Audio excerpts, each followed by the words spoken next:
Hey, it's Liz, and I'm here to share some drawing tips. My goal is always to share art in a way that is simple, and today it's going to be drawing a realistic eye. So first, I just want to show you what I'm using in this video. And I got these Faber-Castell pencils from Amazon. I think they're about $8. And they come with about 6 different pencil types. So some are softer, some are harder. But in the video, I kind of show you which ones I use. So it looks like this, well, better than this because mine are used. So they all come sharpened. But in the video, I show you what I use for each step. And mostly what I use is an HB pencil, which basically is like a number 2 pencil that you will write with every day. So I'll show you that in just a second, but I wanted to make sure you see this little container. I just got like a cheap box of them, $8 again from Amazon, just because I wanted to have some to use for my students to make my example. So that's what this video is, was an example for my students. Also, I just wanted to find something cheap so that I can share that with people to say, hey, if you want to check out drawing, you don't want to invest a whole lot of money in it, here's something you can use. And Faber-Castell is a very well-known brand and they work really well.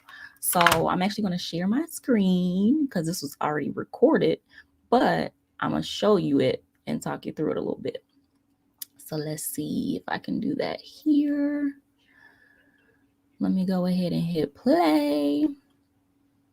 All right, there we go. There we go. Okay, so I just started off with that HB pencil and I'm shading in from the middle out. I like to do it this way because I feel like if I start left to right or top to bottom, I might smear it a little bit as I work. So I always just start from the center of that eye just to give me a chance to map things out without worrying about smearing it. So I'm just lightly shading over everything. Now this is a sped up version. This is about an 8-minute time-lapse video, but actually the whole video is like 17 minutes. So I did actually draw this pretty quickly or shade this in pretty quickly. But I'm just kind of quick anyway when I draw or paint. But this is a very sped up version just so you can see everything. But don't think that when you draw, you have to go this fast. Just, take your time. I'm just showing that I'm shading things in still with that same HB pencil. And I'm adding in some details around the iris. Let me know if you all want some more details on these types of pencils or what differences are in the pencils, because I know some people don't know those things. So let me know in the comments if you would like for me to make a video about that. But again, I'm still just shading things in and I'm slowly pressing down to make things darker where I want them to be darker. So one thing some people do is just switch pencil types and use a darker shading pencil to get that effect. But from the beginning, I just like to use the same pencil and just press down a little bit harder if I want to have some darker tones. And sometimes I kind of go between just using one pencil for a whole drawing, or I might switch things up. So for this video, since I wanted to show my students the differences, I did switch pencils a couple times and you'll see that later. But it is very possible to still have a good drawing with just one pencil using an HB pencil or number 2 pencil, the same ones you would use every day or in math class, whatever. So I'm still just shading things in. And I like to get everything covered with like a base gray before I really start to define some stuff. So I'm still shading that stuff in. And this page that I'm using is actually a worksheet that I made. There's lots of different ones out there. Oh, right there, you saw I just switched to a 4B pencil. So now I'm using a 4B pencil to get those darker tones in there. But yeah, like I was saying, this worksheet, there's a lot of them out there similar, but I made this one for my students using the grid method. That's why you see the letters at the top, the numbers on the side, and I might make a different one, a different video too later explaining that more. But first, I already sketched this out before starting to shade. And then some people use this method to actually copy from the picture. You can use the grids to show you where things are in the original picture.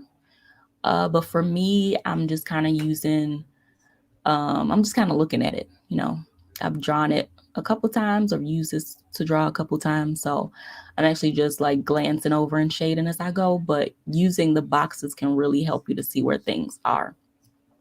And I purposely made the grid on the right slightly bigger than the one on the left. And it's like not exactly lined up. Like if you look at the bottom, you can see, you know, it comes down a little lower.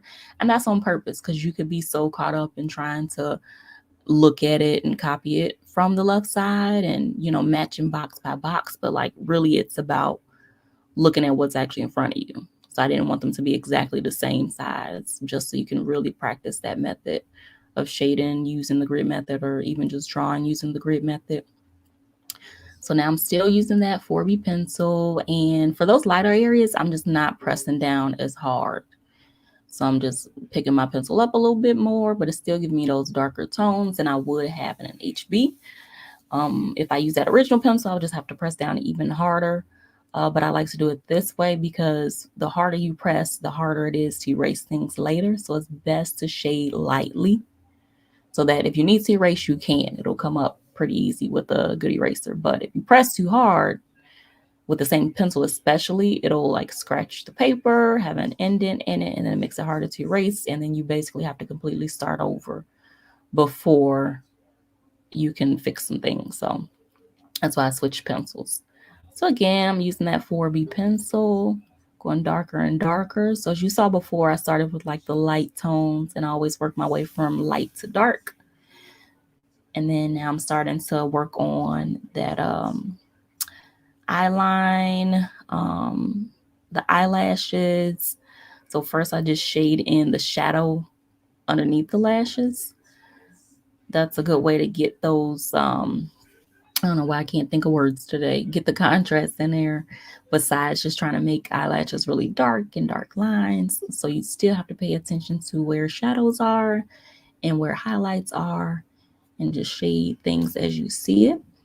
I'm going back in, touching up the eye. I know some people when they draw, they like to start at one area and then completely finish it before moving to the other areas. But I'm the type of person who likes to work on a little bit of everything as I go. So like slowly building up the areas all around as I go so I can check tones. So like if one part of it should be one shade and a different part should be another shade, I can kind of keep checking it as I'm going versus putting all my effort and time into one tiny spot and then later feeling a little bit different about it or feeling like it should match one area and it doesn't. So now I just switch back to HB pencil and I'm working my way around. So I'm using that to make the eyelashes. So one mistake a lot of people make is just pressing down really hard, going super dark with their pencil to make eyelashes right away. And they come out looking, you know, kind of cartoony or just not believable. So that's why I switched to the HB, which is a lighter pencil than that 4B. So I can draw like very light lines of the hairs and do like a little flicking motion. This is also a technique I show when I do painting. So like for palm trees, or even eyelashes and painting, I always show people how to do like a little flick method.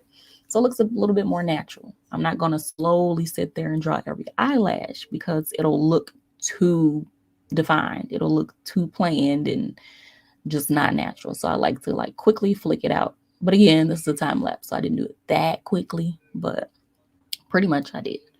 And the way I like to build up the lashes, again, instead of just pressing down super hard right away, I just keep overlapping. So going over the different layers. And then after that, I start to like shade in areas on top of it to really make those a little bit darker. Again, adding those little flick marks, making things darker, checking out any lines I might have missed, shading around it to make sure I build up that area too. And just really making sure I have everything filled in.